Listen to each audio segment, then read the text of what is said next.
Good morning, everyone. I'm here with Chicolette at Goats with Horns Animal Sanctuary and ReelTime Rescue. This week, Chicolette's mom, Peanut, turned 7 just yesterday. So if you didn't know, we actually have 3 generations of goats that live together as a family. Chicolette is the granddaughter. Her mom, Peanut, turned 7 yesterday, and her mom, Princess Buttercup, way over by the gate over there. We're not 100% sure on her age. We're guessing around, I think, 12 to 14, based off of her arthritis. But when she was rescued, we didn't really get an exact age from her. Chicolette's just hanging out. So it was Mr. Gilbert. So that means that Princess and Gilbert are the oldest goats here that we have at the sanctuary. And because of that, I decided this morning after, let me see if I can get around and get his little booty.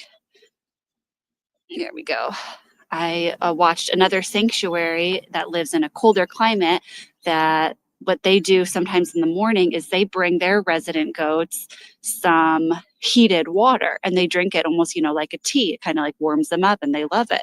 And I had never thought about that. We are in part of the Sonoran Desert in Arizona. So we have pretty extreme heat here, but right now it is actually 32 degrees Fahrenheit, which is extremely cold for Arizona, for our part of Arizona at least. We do not get to those low temperatures. So I thought, hey, let me go ahead and give it a try. So you'll have to check out in the description box below. We have links to our social media, and I will be posting the little, oh, excuse you, Chicolette. You scared Gilbert. I will be making a little reel of the goats, and so you can see who enjoyed the tea and who didn't. But what I did is I wanted to entice them a little more, so I took a little bit of molasses and I dissolved that in some warm water. And then I thought, Gilbert and Princess, because they're our oldest residents, I thought it would be nicest to warm them up with some warm molasses tea. But you'll have to, like I said, follow us on Instagram. And then in a couple hours here, I will be posting that, so you'll get to see some little cute clips. I also gave the chickens, I had some leftover salsa, and I meant to add it to one of the cow's special food bowls. Here's Zeus. He's working on his bed. Oh, now he wants to come say hi. Hi, buddy. Hi, buddy. He's being a good boy today, huh? Sometimes he's a little naughty. Like sometimes you guys will see I'm kind of lamenting about how, he was naughty this morning, or he was chasing Julio or snapping at somebody, but this morning he's been a good boy so far. Are you grunting about that? You're displeased. You didn't want to be a good boy. You didn't want to be a good boy, but you did. We're proud of you. We're proud of you.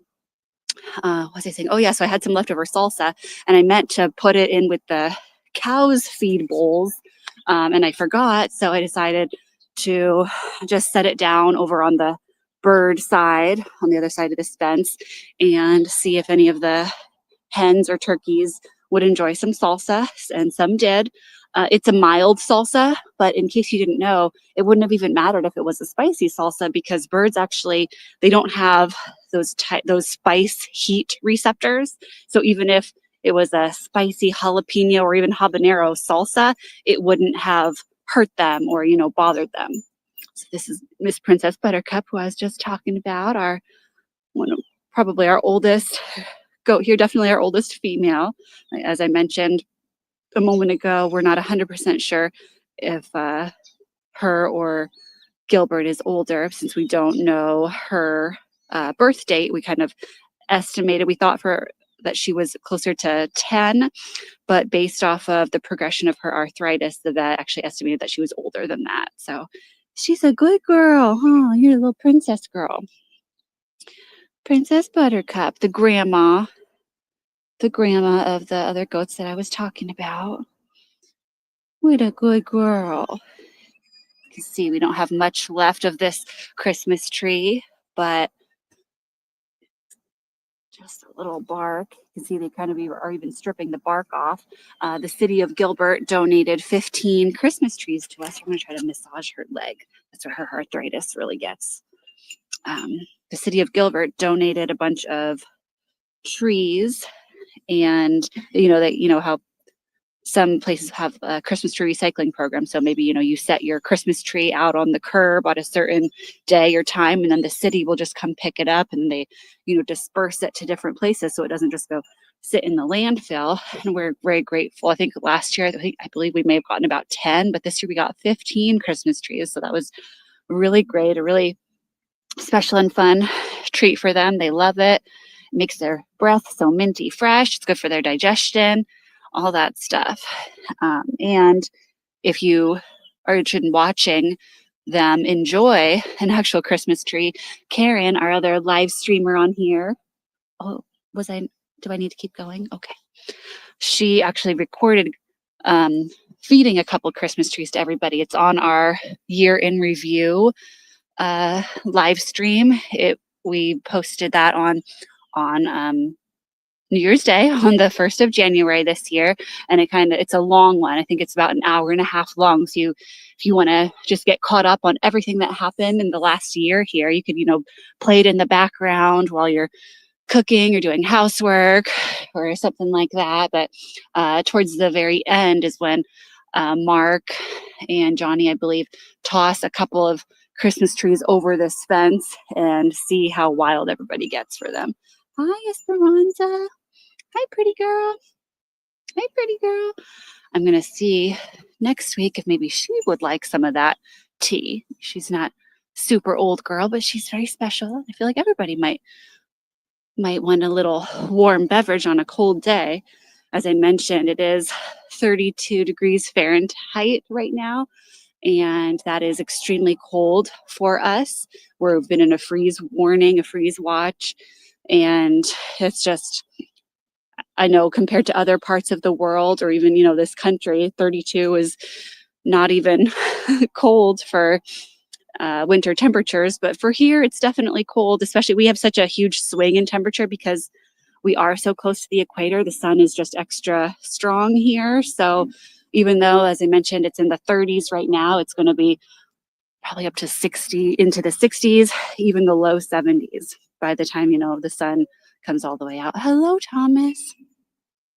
Hello. Luckily, Thomas isn't cold. He has a pretty good substantial layer of body fat to keep him warm, as well as hair and wool. Since Thomas is a Dorper sheep, he does not have all wool. He has hair as well. So he does just fine in the cold. Huh. What a good boy. What a good boy. So let me run over to the bird side really quick. I want to see if the chickens and turkeys have finished the salsa, or if they only pecked a little bit of it and want me to maybe give it to Julio or maybe Willow. Maybe somebody over here wants some salsa.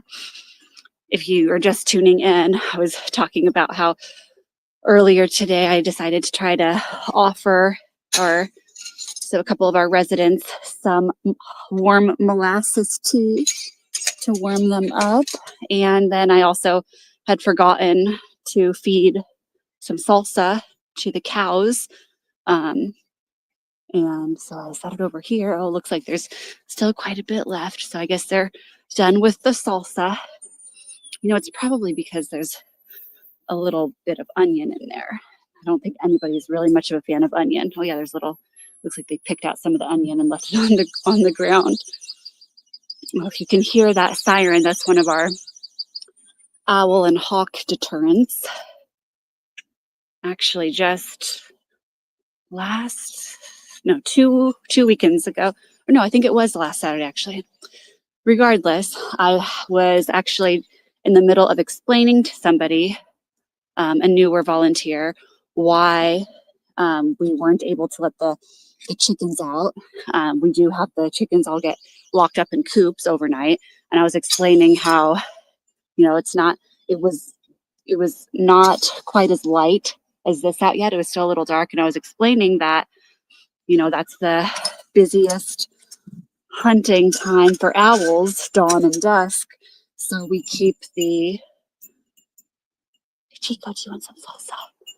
We keep the chickens locked up until it's completely bright and daylight while the owls have gone to bed. And as I'm literally explaining, oh my goodness, you know, big old owl just flies right across the whole sanctuary. I'm like, yeah, that is exactly what I'm talking about. So, well, Chico likes the salsa. I'm gonna kind of watch him though. I don't want him to eat the container. Oh, we might have a little fight over it. Okay, good times. Oh, that's a good mess. That's a good mess. What are they doing, Chicolette? All right. Well, it's not much else to give you guys an update on, but I will say that I know Karen is getting ready to jump back into her series of Sanctuary Spotlight, where she kind of highlights a resident and, talks a little bit about, their rescue story or their background. So you'll have to stay tuned. She'll be probably coming on here maybe Tuesday or Thursday of this week, maybe if she has the time to go into that. And I won't tell you who it is. I will give you a hint. And the hint is that one of the next residents she'll be doing Sanctuary Spotlight on has feathers. So we do have a lot of birds. So I didn't give too much away. Yeah, guys, thanks so much for tuning in. Merman, you have salsa on your horns now. Let me clean this plastic up before somebody eats that. Was that good, salsa? Was that good, Chico? Oh, what a handsome guy. You saying bye to everybody? I hear you, Norma. I'm going to let you out in 1 minute. Let me go clean this up. As I was saying, thank you, everybody, for tuning in and being a part of our channel here. We appreciate you so much. And I hope that you guys all have a great day. Thanks. Bye.